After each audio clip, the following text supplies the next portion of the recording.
ગિરનારના દર્શન કરવા આવેલા એક પરિવારના 12 વર્ષના બાળક ઉપર વહેલી સવારે સિંહણ હુમલો કરે છે અને આ બાળકને ફાડી ખાય છે। જો કે જે સિંહણે હુમલો કર્યો હતો તે સિંહણ અને તેના બે બચ્ચાને પાંજરે પૂરવામાં આવ્યા છે।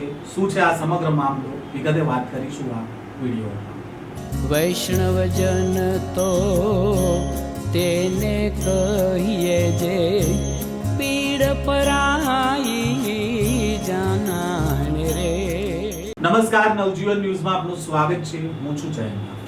ખેડા જિલ્લાના મહેમદાવાદ તાલુકાના મોડજ ગામથી ગિરનારની યાત્રા કરવા માટે એક પરિવાર આવે છે। આ પરિવાર વહેલી સવારે ગિરનાર ચડવાનું શરૂ કરે છે। તેમની સાથે 50 જેટલા લોકો પણ હોય છે અને ગિરનારના દર્શન કરવા માટે તેઓ ગિરનારના પગથિયા ચડવાનું શરૂ કરે છે। આ દરમિયાન 50 થી 60 જેટલા પગથિયા ચડ્યા બાદ તે અચાનક જ એક સિંહણ છે ત્યાં આવી પહોંચે છે અને સિંહણ છે તે 12 વર્ષના મયુરસિંહ નામના એક બાળક ઉપર તરાપ મારે છે અને આ બાળક તેના કાકાની આંગળી પકડીને પગથિયા ચડી રહ્યું હતું।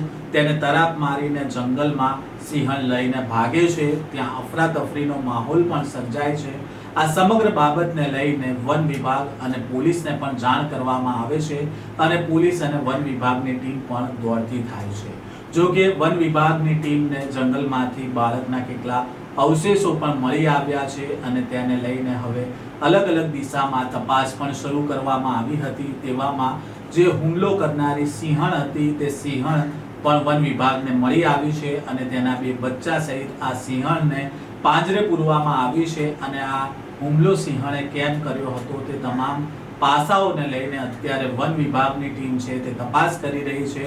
તો બીજી બાજુ આ ઘટના બની તે સમયે એક યાત્રિક છે ત્યાં હતો અને તેણે કેટલાક ચોંકાવનારા ખુલાસા પણ કર્યા છે કે શા માટે સિંહણ છે તે ભડકી હતી। તેને લઈને પહેલા તો આ યાત્રિક છે તે શું કહી રહ્યો છે તે પણ સાંભળીએ।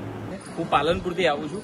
આજે અમે સવારે લગભગ 3:30 હોટલથી નીકળેલા અને 15 મિનિટમાં જ અહીંયા પહોંચી ગયેલા।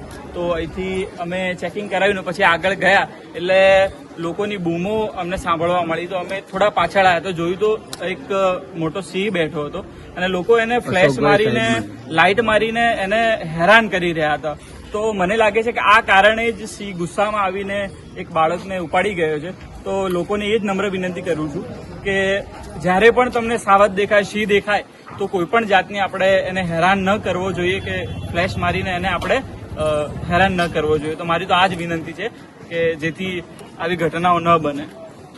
કેટલા વાગ્યા અંદાજે છે હેરાન કરતા? અંદાજિત છે ને 3:50 ની આ ઘટના છે કે જયારે લોકો એને હેરાન કરી રહ્યા હતા અને સતત ફ્લેશ મારી રહ્યા હતા અને બૂમા બૂમ કરી રહ્યા હતા। તો એના કારણે જ મને એવું લાગે છે કે આ ઘટના બની છે।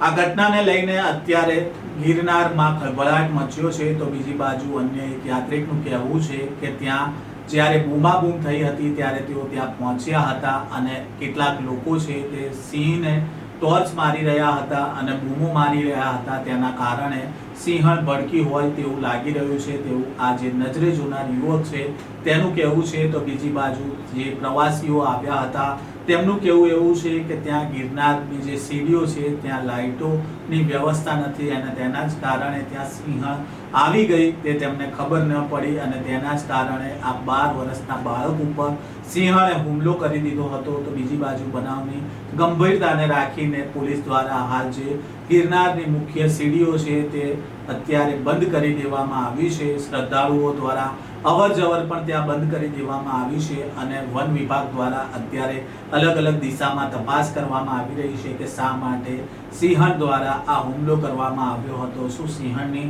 પજવણી કરવામાં આવી હતી કે કેમ, સિંહણને કોણે ટોર્ચો મારી હતી ને શા માટે બૂમાબૂમો થઈ હતી, તે તમામ દિશાને લઈને અત્યારે વન વિભાગ અને પોલીસની ટીમ છે તે તપાસ કરી રહી છે। આ પ્રકારના સમાચાર સાથે ફરી મળીશું। નવજીવન ન્યૂઝ સાથે જોડાયેલા રહેજો।